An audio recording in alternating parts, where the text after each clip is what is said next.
इस एडवेंचरस कहानी की शुरुआत होती है बर्ट नाम की एक वाइल्ड लाइफ वीडियोग्राफर को दिखाते हुए, जो घने जंगलों में घूमकर कुछ ऐसे खतरनाक क्रिएचर्स को पकड़ रहा था जो कि जमीन के अंदर रहा करते थे। दरअसल कुछ ही समय पहले पृथ्वी पर कई सारे मीटेओराइट्स गिरे होते हैं और उन्हीं में से ये क्रिएचर बाहर निकले थे। उन खतरनाक क्रिएचर्स को ग्रे बॉइड कहा जाता था, जो समय के साथ विकसित होते जा रहे होते हैं। बर्ट तो अपनी पूरी टीम के साथ उन क्रिएचर्स को ढूंढता और उन्हें जान से मार देता। इन सारी चीजों का वो डेडिकेटेडली वीडियो भी बनाता था, जिसे कि वो पब्लिश करके काफी सारे पैसे कमा सके। लेकिन ये सारे खतरनाक एलियंस, जिन्हें की ग्रे बॉइड्स कहा जाता है, वो इतने समय में काफी ज्यादा एडवांस होकर अलग अलग टाइप में कन्वर्ट हो गए थे। जैसे कि फर्स्ट टाइप के ग्रे बॉइड्स जमीन के अंदर रहकर अपने बड़े बड़े टेंटिकल की मदद से सभी पर हमला करते, और वहीं दूसरे टाइप के ग्रे बॉइड्स जमीन पर अपने दो पैरों की मदद से चल सकते थे। लास्ट टाइप के ग्रे बॉइड्स तो अपने पीछे से बहुत ही अजीब तरीके की रिएक्शन करके हवा में लिटरली उड़ सकते थे। यानी कि हर तरफ से वो क्रिएचर्स फैले हुए हैं और उन्हें खत्म करना बहुत ही ज्यादा इंपॉर्टेंट है, क्योंकि अगर इनकी तादाद इसी तरीके से बढ़ती रही तो इंसानों का पृथ्वी पर रहना काफी खतरनाक हो जाएगा। इसीलिए बर्ट जैसे कई सारे और हंटर्स निकल पड़ते हैं उन क्रिएचर्स को खत्म करने के लिए। साथ ही साथ कई सारे इन्वेस्टर्स भी उन सभी हंटर्स को पैसे दे रहे थे कि उनके इलाके से वो हंटर्स क्रिएचर्स को हटा दें। अब हमें बैसून नाम का एक टूरिस्ट दिखाया जाता है, जो कि अपने फील्ड एजेंट के साथ अफ्रीका के जंगलों में आया था। लेकिन वो पूरी जगह एक्सप्लोर करते समय बैसून का पैर फिसल जाता है और वो एक गहरे गड्ढे में गिर गया था। हालांकि उसे बहुत ज्यादा चोट लगती है, लेकिन फील्ड एजेंट के कहने पर वो रस्सी फेंक देता है और बैसून को ऊपर की तरफ खींचने लगता है। हालांकि बैसून को लग रहा था कि वो बच जाएगा, लेकिन वो जैसे ही ऊपर की तरफ पहुंचने गया, उसके ऊपर उन्हीं खतरनाक ग्रे बॉइड्स ने हमला कर दिया। ऊपर खड़ा हुआ फील्ड एजेंट भी रस्सी को पकड़ नहीं पाता और उसके साथ खींचा चला जाता है। लेकिन एक समय के बाद रस्सी नीचे चली गई और ग्रे बॉइड ने बैसून को पूरी तरीके से खा लिया। फील्ड एजेंट तो ये डरावना नजारा सिर्फ देखता ही रह जाता है। अब हमें ट्रेविस नाम का एक बाइकर दिखाया जाता है, जो जगह जगह पर घुमा करता और अपने ट्रेवल किया करता। दरअसल ट्रेविस को भी शौक होता है उन सारे क्रिएचर्स को मारने वाली टीम में ज्वाइन होने का, लेकिन अभी तक उसे ऐसा कोई चांस नहीं मिला और वो अकेले तो ये सारी चीजें परफॉर्म नहीं कर पाएगा। इसीलिए अब तक ये ट्रेविस का सपना ही है। लेकिन ट्रेविस अब बाइक चलाते हुए तुरंत ही बर्ट और उसके सारे टीममेट्स के पास पहुंच गया, जो कि क्रिएचर्स को मारने के लिए अपनी शूटिंग जारी रख रहे थे। ट्रेविस बर्ट का बहुत ही ज्यादा फैन था और उसके सारे वीडियोस देखता था। ट्रेविस को तो बर्ट की बहादुरी बहुत ही ज्यादा पसंद होती थी, क्योंकि वो किसी भी क्रिएचर से डरता नहीं था और अपने वेपन्स की मदद से उन्हें खत्म कर देता। इसीलिए अब ट्रेविस बर्ट से रिक्वेस्ट करता है कि वो अपने आगे के सफर में उसे भी लेकर चले, क्योंकि ट्रेविस को भी क्रिएचर्स पकड़ना काफी ज्यादा पसंद है और उन्हें खत्म करना है। लेकिन बर्ट सारी चीजों का क्रेडिट खुद ही लेना चाहता था। वो तो आज तक मारे गए सारे क्रिएचर्स का क्रेडिट खुद ही लेता है और अपने टीम को कुछ नहीं देता था। इसीलिए बर्ट बार बार ट्रेविस को मना करता है कि तुम यहाँ से चले जाओ, मैं अपना काम अकेले कर सकता हूँ। पर ट्रेविस इस तरीके से कैसे जाने दे सकता था। उसे ये अच्छा मौका मिलता है, इसीलिए वो बर्ट के पीछे पड़ गया था। अब हमें एरिक नाम का एक बिजनेसमैन दिखाया जाता है, जो बर्ट के पास एक बिजनेस ऑफर लेकर आया था। दरअसल एरिक, जिसकी बहुत सारी प्रॉपर्टीज अफ्रीका में मौजूद थी, लेकिन उसी जमीन के अंदर कई सारे क्रिएचर्स घुसे पड़े हुए हैं, जो पूरी तरीके से सारी चीजें डिस्ट्रॉय कर रहे थे। इसीलिए एरिक अब बर्ट के पास मदद मांगने आया कि तुम उन सारे क्रिएचर्स को पकड़ के खत्म कर दो और इसके बदले मैं तुम्हें कई सारे पैसे दे सकता हूँ। ट्रेविस तो एरिक की ये सारी बातें सुनकर बर्ट को समझाता है कि तुम्हें ये ऑफर एक्सेप्ट कर लेना चाहिए और इसमें तो मैं भी तुम्हारी मदद करूंगा विदाउट कोई फीस लिए हुए।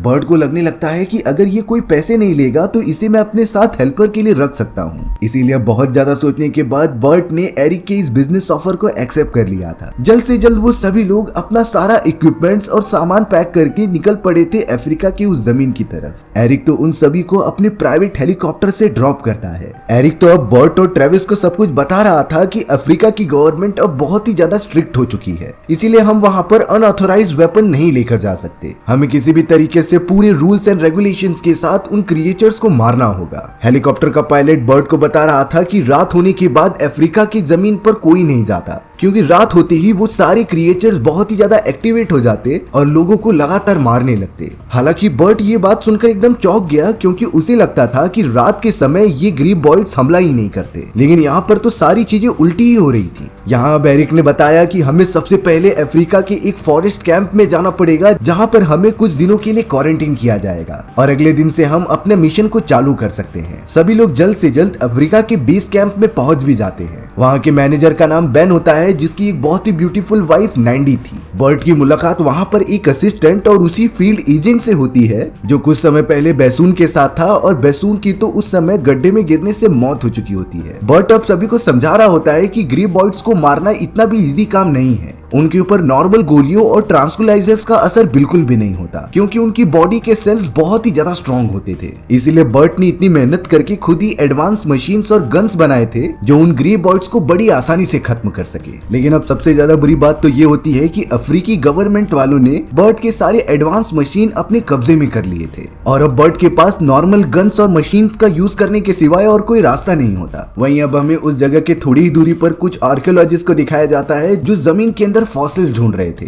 कई घंटों की मेहनत के बाद उन दोनों को तो एक बहुत ही बड़ा स्केलेटन मिलता है जो बहुत ही पुरानी ग्रेबॉइड का था। इस बात से वो दोनों काफी ज्यादा खुश हो जाते हैं, क्योंकि इसके बदले उन्हें काफी पैसे भी मिलेंगे। वहीं अब यहाँ बर्ट सभी को कह रहा था कि मुझे अभी इसी वक्त शिकार पर जाना है, क्योंकि मैं उन सारे ग्रेबॉइड्स को खत्म करना चाहता हूँ। लेकिन एरिक कहता है कि फिलहाल के लिए तुम रेस्ट करो और अगले मॉर्निंग में हम सब साथ में चलेंगे शिकार के लिए। बर्ट और ट्रेविस भी इस बात के लिए मान जाते हैं और रेस्ट करते हैं। लेकिन उस जगह का पूरा वेदर कुछ ही सेकंड्स में चेंज होते रहता है, जिसके लिए बेन और नैंडी कह रहे थे कि ये तो बहुत ही कॉमन बात है यहाँ पर। अब वो दोनों आर्कियोलॉजिस्ट जिन्हें की ग्रेबॉइड का स्केलेटन मिला था वो काफी ज्यादा खुश हो जाते हैं। इस बात पर वो दोनों पार्टी कर रहे थे और काफी मजे भी कर रहे थे। उन्होंने तो रेडियो के अंदर काफी लाउड म्यूजिक भी बजाया था जिससे कि वो मोमेंट के मजे ले सके। लेकिन उन्हें बिल्कुल अंदाजा नहीं होता कि इतनी ज्यादा साउंड से ग्रेबॉइड्स उनकी तरफ अट्रैक्ट होंगे। एक ग्रेबॉइड तुरंत ही उनकी प्लेस पर आ जाता है और जमीन में से बाहर निकलकर उन दोनों पर हमला कर देता है। उन आर्कियोलॉजिस्ट को तो चांस ही नहीं मिला अपनी जान बचाने का, और इस तरीके से उनकी बहुत ही बुरी तरीके से मौत हो जाती है। थोड़ी देर बाद अफ्रीकी गवर्नमेंट को ये पता चल गया था कि इस जगह पे ग्रेबॉइड का हमला हुआ है। इसीलिए बेन तुरंत ही ट्रेविस और बर्ट के पास भागता हुआ चला आया और बताया कि हमें एक ग्रेबॉइड मिला है जिसने कुछ लोगों को मार दिया। बेन के आने से पहले वो फील्ड एजेंट सभी को अपने उस साथी बैसून के बारे में बता रहा था जो गलती से गुफा में गिर गया और उसके ऊपर किसी खतरनाक क्रिएचर ने हमला किया। हालांकि बहुत ज्यादा कोशिश करने के बाद भी वो अपने दोस्त को बचा नहीं पाया,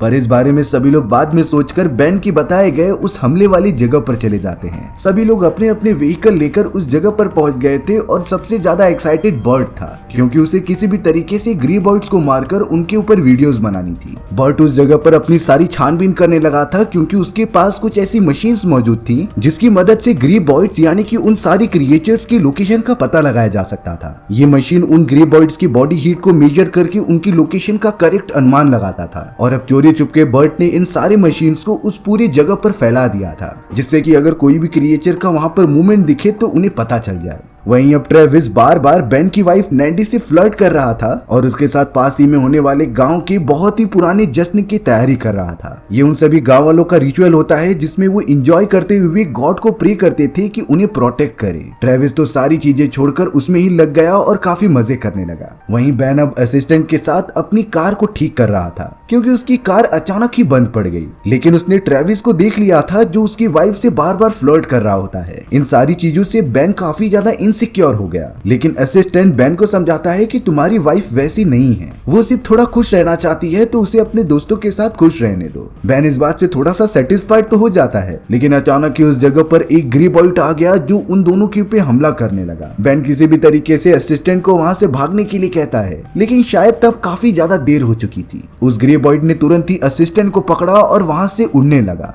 बर्ड भी तुरंत ही उस जगह पर आ जाता है जो अपने पास मौजूद एक गन की मदद से उस ग्रेबॉइड को मारने की कोशिश कर रहा था, लेकिन इतनी कमजोर बुलेट्स की वजह से उन क्रिएचर्स को थोड़ा सा डैमेज ही हो रहा था। बर्ट और बेन इन सारी चीजों में कुछ नहीं कर पाते और अब उस क्रिएचर ने असिस्टेंट को उठाया और उसे उड़ाते हुए दूर लेकर चला गया। बर्ट अब बेन से कह रहा होता है कि शायद तुम्हारे कार के इंजन की आवाज की वजह से वो क्रिएचर यहाँ पर अट्रैक्ट हुआ होगा, लेकिन अब हमें किसी भी तरीके से असिस्टेंट को तो बचाना ही है। इसीलिए अब बर्ट और बेन तुरंत ही निकल पड़े थे अपनी कार की मदद से उस खतरनाक क्रिएचर का पीछा करते हुए। उन दोनों में से किसी को आइडिया नहीं होता कि आखिर वो क्रिएचर कहाँ पर है, लेकिन फिर भी बर्ड अंदाजा लगाते हुए वहां पहुंच जाता है जहां पर असिस्टेंट की बॉडी मौजूद थी। हालांकि असिस्टेंट अभी तक मरा नहीं था, लेकिन बर्ड को लग रहा होता है कि इन सारी चीजों में उस क्रिएचर की चाल हो सकती है। इसीलिए वो बेन को कार में ही रुकने के लिए कहता है और खुद अकेले असिस्टेंट के पास जाने लगता है। बर्ड ने तो अपने बॉडी के ऊपर एक अजीब सा डिवाइस लगा दिया था जिससे कि उसकी बॉडी हीट दिखेगी नहीं, क्योंकि उन क्रिएचर्स की आंख नहीं होते, लेकिन वो इंसानों को उनकी बॉडी हीट की वजह से देख पाते हैं।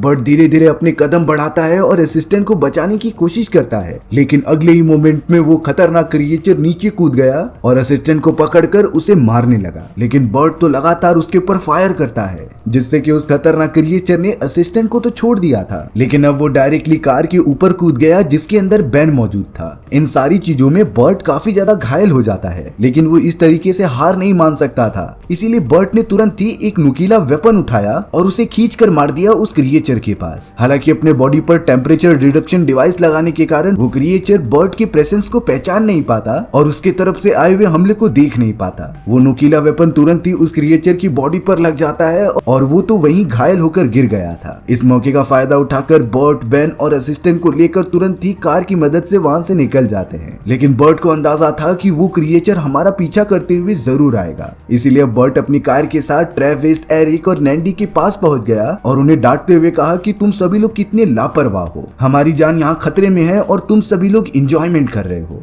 बर्ट नैंडी और ट्रेविस को गाइड करता है कि तुम सब जल्द से जल्द यहाँ पर मौजूद सभी लोगों को खाली कर दो और उन्हें एक सेफ जगह पर लेकर चले जाओ। उसने एरिक और फील्ड एजेंट को कहा कि तुम सभी लोग जितने हो सके उतने हथियार लेकर आओ, क्योंकि हमें उन क्रिएचर्स को मारना ही होगा। बर्ट द्वारा बनाए गए प्लान के अकॉर्डिंग अब सभी लोग चलने लगे थे और अपना काम करने लगे थे। पूरी बस्ती वालों को इस बारे में बता दिया गया था और वो अपने अपने घरों में चले गए थे। वहीं अब बर्ट, एरिक और फील्ड एजेंट निकल पड़ते हैं उस क्रिएचर को मारने के लिए, क्योंकि बर्ट को इन सारी चीजों से डर नहीं लगता था, लेकिन फील्ड एजेंट सबसे ज्यादा डर रहा होता है, क्योंकि उसने तो अपने एक दोस्त को उन्हीं क्रिएचर से मरते हुए देखा था। बर्ट तो अपनी ट्रक से एक केज भी बांध कर लाया था जिसमें कि वो उस क्रिएचर को पकड़ सके। अब उस पोजीशन पर आने के बाद जहां उस क्रिएचर का लोकेशन पाया गया था, बर्ट अपने एडवांस सेंसर को ऑन कर देता है जिससे कि वो लोकेशन पता कर सके, और थोड़ी देर में उसने पता भी लगा लिया था। बर्ट, एरिक और फील्ड एजेंट को एक जगह पे खड़ी रहने के लिए कहता है ताकि वो क्रिएचर उनकी बॉडी की हीट डिटेक्ट न कर पाए। हालांकि बर्ट ने अभी भी वो डिवाइस अपने बॉडी में लगा कर रखा था, इसीलिए वो क्रिएचर उसकी बॉडी हीट सेंस नहीं कर पाता। बर्ट अब तो बहुत ही अच्छी तरीके से उस क्रिएचर को देख पा रहा था जो कि उनसे थोड़ी दूरी पर ही मौजूद होता है। इसीलिए अब टारगेट सेट होने के बाद बर्ट उस क्रिएचर का ध्यान भटकाता है और अपने पीछे से एरिक को फायर करने के लिए कहता है उस क्रिएचर के ऊपर। एरिक और वो फील्ड एजेंट लगातार उसके ऊपर फायर करते ही जा रहे थे, जिससे कि क्रिएचर की ऊपर की बॉडी वाले सेल्स काफी कमजोर हो जाते हैं। यानी कि बर्ट का शुरुआत से यही प्लान था कि अगर वो क्रिएचर को डायरेक्टली नहीं मार सकता तो उसके बॉडी पार्ट्स पर लगातार हमला करके कमजोर कर दे और फिर एक ही बार में ब्लास्ट कर दे। सारी चीजें बर्ट के अकॉर्डिंग ही चल रही थी, लेकिन वो फील्ड एजेंट क्रिएचर को इतने पास से देखकर डर जाता है और वहां से तुरंत ही कार के पास भागने लगता है। ऐसा करते ही ग्रीबॉइट ने उस फील्ड एजेंट की बॉडी हीट को सेंस कर लिया और उसका उड़कर पीछा करने लगा। बर्ट तो नैंडी द्वारा दी गई एडवांस गन की मदद से लगातार क्रिएचर पर फायर करता जाता है, लेकिन फिर भी इसका कुछ ज्यादा असर नहीं हुआ। ग्रीबॉइट डायरेक्टली जाकर उस फील्ड एजेंट पर ही हमला करता है जो कार की तरफ मौजूद था,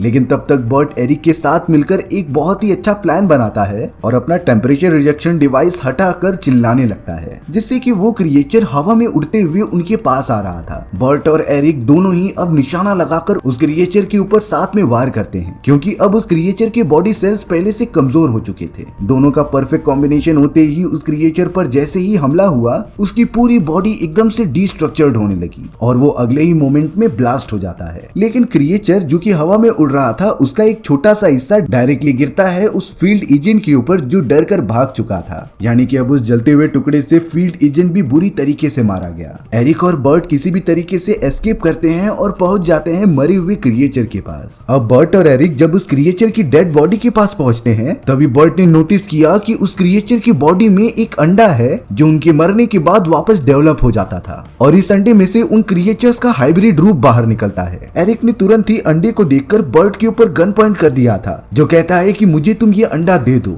जैसे कि मैं ब्लैक मार्केट में जाकर काफी बड़े दामों में बेचूंगा। और यहाँ पर रिवील हुआ कि शुरुआत से ही एरिक इसके ही पीछे मौजूद था। उसे अपनी जमीन में से किसी भी क्रिएचर्स को हटाना नहीं था, बल्कि उन्हें खत्म करके उनके अंदर मौजूद इस अंडे को लेना था। इसीलिए उसने बर्ड के साथ ये नाटक किया और अब एरिक बर्ड को एक पिंजड़े के अंदर कैद करके वहां से निकल जाता है। अगले दिन इतनी ज्यादा गर्मी होने के कारण बर्ड वहां पर सहन ही नहीं कर पा रहा था। उसे वहां पर फंसे हुए एक रात हो चुकी थी और उसने कुछ खाया पिया भी नहीं होता। कोई और ऑप्शन ना होने के कारण बर्ड ने अपनी यूरिन निकाली और उसे पी लिया। वो तो अपनी यूरिन से अपनी बॉडी को हाइड्रेटेड भी रखता है। तभी अचानक बर्ट ने अपने एक डिवाइस पर नोटिस किया कि उनके आसपास एक ग्रे बॉइट मौजूद है जो जमीन के अंदर हलचल कर रहा है। इसीलिए बर्ट थोड़ा सा चौकन्ना हो गया कि यहाँ पर वो क्रिएचर ना आ जाए, पर थोड़ी ही देर में उस जगह पर एक लायन आ जाता है जो बर्ड के पास आ गया था। शायद वो बर्ड को खाना चाहता था, लेकिन जमीन में से निकलने वाले वाइब्रेशंस को सुनकर वो लायन भी वहाँ से भाग गया। यानी कि लायन भी उन क्रिएचर से काफी ज्यादा डरते थे। बर्ड ने तो सारी होप छोड़ दी थी कि उसे यहाँ पर कोई बचाने आएगा, लेकिन वो काफी ज्यादा लकी था क्योंकि उस जगह पर ट्रेविस आ जाता है। ट्रेविस तुरंत ही बर्ड की इस हालत को देखकर उसे पिंजड़े से निकालने का इंतजाम करने लगा, लेकिन बर्ड उसे बता देता है कि हमारे पास एक खतरनाक क्रिएचर बढ़ रहा है, इसीलिए इस केज को तोड़ने के बजाय तुम इस केज को ही अपनी कार से खींचते लेके चलो। ट्रेविस तो जल्द से जल्द अपनी कार में बैठकर केज को बांध लेता है और उसे लगातार खींचते रहता है। अंदर मौजूद बर्ड को इससे काफी ज्यादा तकलीफ हो रही थी, लेकिन वो किसी भी तरीके से सारी चीजों को सहता जा रहा था। लेकिन बीच रास्ते में जब एक बड़ी सी चट्टान आई तो वो पूरा केज एकदम उलट पलट हो जाता है, जिससे कि अब रस्सी भी टूट गई थी और बर्ड बाहर आ चुका था। ट्रेविस तो अब बर्ड के पास आकर बताता है कि मैंने अपनी इन्वेस्टिगेशन की, जिसमें कि मुझे एरिक के बारे में कुछ पता चला है। दरअसल वो जिस अपनी प्रॉपर्टी के बारे में कह रहा था वैसी कोई भी चीज मौजूद ही नहीं है, और साथ ही साथ अफ्रीकन गवर्नमेंट ने जो हमारे डिवाइसेस कैप्चर किए थे वो भी एग्जिस्ट नहीं करते। यानी कि शुरुआत से ही ये एरिक का ही प्लान था। बर्ड जवाब देता है कि एरिक के पास अब उस क्रिएचर का अंडा है जिसे कि वो ब्लैक मार्केट में बेचना चाहता था, और अगर ऐसा हो गया तो हाइब्रिड क्रिएचर्स और भी ज्यादा बढ़ते जाएंगे। इसीलिए बर्ड तुरंत ही तैयार होता है और ट्रेविस के साथ निकल पड़ता है एरिक को रोकने के लिए। वहीं दूसरी तरफ नैंडी नोटिस करती है कि उनके बस्ती के ऊपर एक खतरनाक क्रिएचर ने हमला कर दिया है। ये उन्हीं क्रिएचर्स के हाइब्रिड रूप थे जो उड़ पा रहे होते हैं। बैन किसी भी तरीके से अपनी छोटी बेटी को प्रोटेक्ट करते हुए घर के अंदर भागता जा रहा था, पर अब उड़ने वाले क्रिएचर्स अंदर भी घुस जाते हैं जो उन्हें खाने की कोशिश कर रहे थे।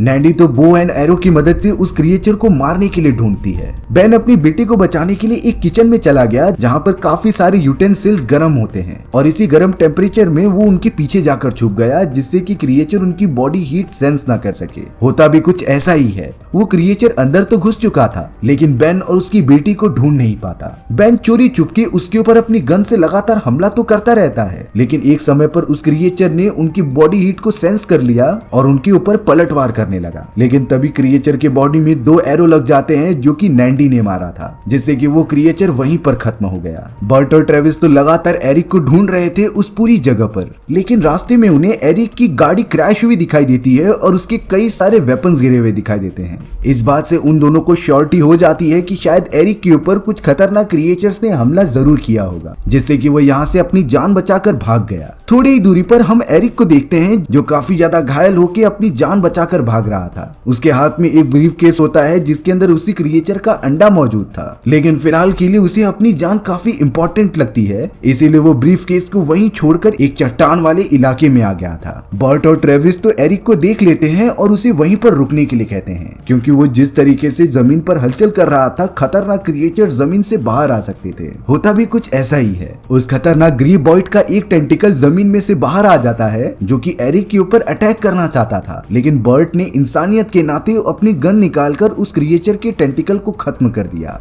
लेकिन शायद तब तक काफी ज्यादा देर हो जाती है, क्योंकि अब उस ग्रे बॉइट को पूरे लोकेशन पता चल गई थी एरिक की। इसीलिए वो जमीन से बाहर निकलता है और जंप करते हुए एरिक के ऊपर कूद जाता है। उसने एरिक को पूरी तरीके से खत्म कर दिया था। बर्ट और ट्रेविस इन सारी चीजों में अब कुछ नहीं कर सकते थे, लेकिन यहाँ बर्ट थोड़ा सा चौंक जाता है क्योंकि शायद ये क्रिएचर्स अफ्रीका की जमीन में और भी ज्यादा हाइब्रिड हो चुके हैं। अब तो उन क्रिएचर्स के टेंटिकल्स भी मौजूद हैं जो उनकी बॉडी से अलग होकर एक अलग ही क्रिएचर का काम करते थे, और इन क्रिएचर्स को रोकने का सिर्फ एक ही तरीका था कि इनकी रिप्रोडक्टिव सिस्टम्स और पूरे लाइफ साइकिल को ही खत्म करना पड़ेगा। बर्ट अपनी मशीन से पता लगा लेता है कि इन क्रिएचर्स ने एक गुफा के अंदर पूरी अंडे दिए हैं, यानी कि उन्हें अंडों से भरी हुई गुफा को ब्लास्ट करना पड़ेगा, नहीं तो एक समय के बाद इनकी क्वांटिटी और भी बढ़ जाएगी। इसीलिए बर्ट ट्रेविस से कहता है कि हमें किसी भी तरीके से उस गुफा को ब्लास्ट करना पड़ेगा। ट्रेविस बड़ी हिम्मत दिखाते हुए एक ग्रेनेड को लेकर गुफा में चला जाता है, और वहीं बर्ट अपने पायलट को कॉल कर रहा था जो अपनी हेलीकॉप्टर लेकर यहाँ रेस्क्यू करने आ जाए। ट्रेविस जैसे ही आराम से गुफा के अंदर जाता है तो वहाँ पर काफी भारी मात्रा में अंडे मौजूद थे, और अब उसके सामने एक फीमेल क्रिएचर आ जाती है। ट्रेविस तो एक फायर स्टिक की मदद से उसे चकमा दे रहा था और एक ग्रेनेड निकालकर वहां फेंक देता है। वो तुरंत ही गुफा के बाहर आ गया और वहां पर एक बहुत ही बड़ा ब्लास्ट हुआ।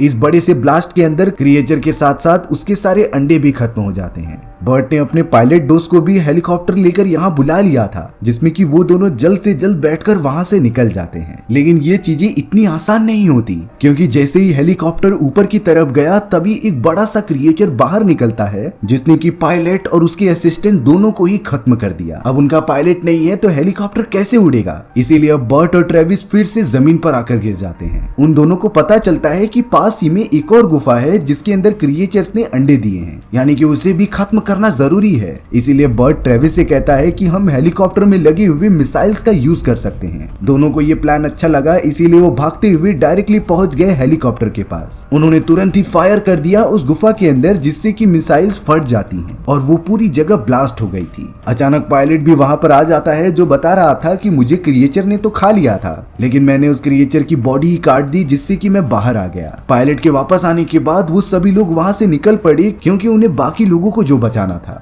वहीं अब बस्ती के अंदर हमें नैंडी और बेन दिखाए जाते हैं, जिनके ऊपर एक और ग्रेबॉइड ने हमला कर दिया था। लेकिन इस बात का बेन को भी नहीं समझ में आता कि आखिर सारे ग्रेबॉइड उनके पास क्यों आ रहे हैं। अब किसी भी तरीके से उस ग्रेबॉइड को खत्म करने के लिए नैंडी एक प्लान बनाती है। उसने बेन के साथ मिलकर एक गाड़ी के ऊपर पूरा पेट्रोल छिड़क दिया और उसे आग लगा दी, जिसके बाद वो गाड़ी के इंजन को ऑन कर देते हैं और उसकी आवाज सुनकर ग्रेबॉइड अट्रैक्ट हो चुका था। गाड़ी को फुल स्पीड में भगाकर वो सभी लोग गाड़ी से उतर गए और वो ग्रेबॉइड उससे टकरा गया, जिससे कि ग्रेबॉइड मारा जाता है। बेन, नैंडी और उनकी बेटी तुरंत ही दूसरी कार से कहीं दूर निकल जाते हैं। लेकिन तभी नैंडी नोटिस करती है कि उसकी बेटी ने बास्केट में क्रिएचर का एक अंडा रखा है और इसीलिए शायद वो सभी क्रिएचर्स अपने अंडे को पाना चाहते थे। बेन और नैंडी तो अब पास ही में एक शॉप मौजूद थी, उसके अंदर एक आदमी की मदद करने चले गए। लेकिन अब उन सभी के ऊपर भी ग्रेबॉइड ने हमला कर दिया था, इसीलिए वो वापस अपनी कार में आ जाते हैं। लेकिन कार के अंदर तो उनकी बेटी मौजूद ही नहीं थी। इस बात से बेन और नैंडी काफी ज्यादा डर गए।